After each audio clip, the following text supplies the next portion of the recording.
Bonjour et bienvenue à l'édition de ce début de semaine. Nous allons nous entretenir sur le thème L'Éternel se glorifie en toutes circonstances.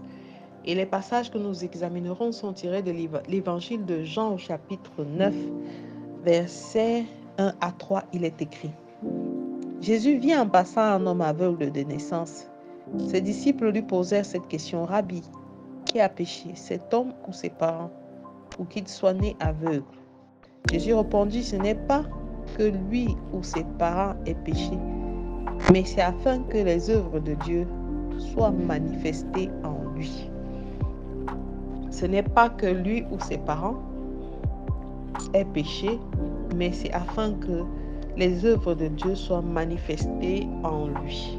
La plupart du temps, lorsque nous voyons certaines personnes souffrir d'un malheur, des difficultés, la plupart des gens ont tendance à imputer ce qui leur arrive à un comportement qu'ils ont eu, à une défaillance, à un mal-être ou à un péché. Au travers de ces passages, nous comprenons que déjà d'abord, il pleut sur tous les toits, mais aussi qu'il arrive que le Seigneur, loin du désir de vouloir punir l'iniquité commise par une personne, veuille tirer sa gloire de la situation. Ce n'est pas à dire qu'il y a des actes qui nous arrivent sur la base des actions mauvaises que nous avons posées. Le péché a ses conséquences. Ça, c'est indéniable.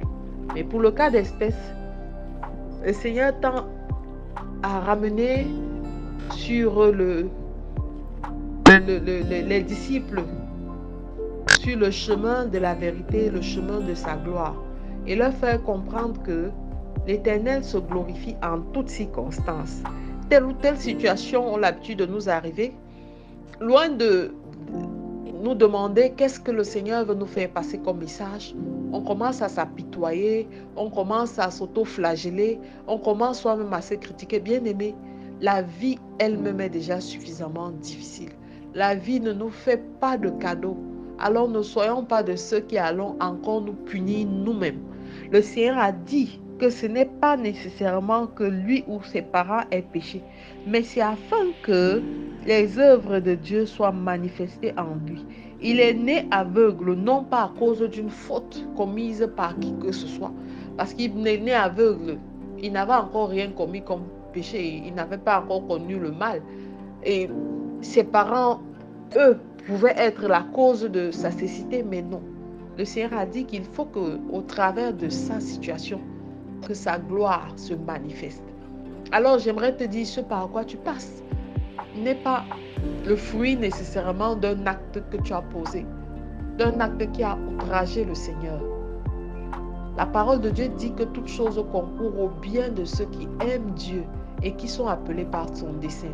Alors que ce soit quelque chose qui te soit arrivé en bien ou en mal, sache que l'Éternel se glorifie en toutes circonstances. Il y a des choses, il y a des états, il y a des brisements, il y a des malheurs qui sont arrivés à certaines personnes par le passé où ils se disaient qu'ils ne pouvaient pas surmonter ou remonter la pente, mais aujourd'hui ils se rendent compte que ces situations les ont rendues plus fortes, ils sont devenus d'autres personnes et que le Seigneur s'est servi de cette situation pour réellement glorifier son nom, pour se glorifier.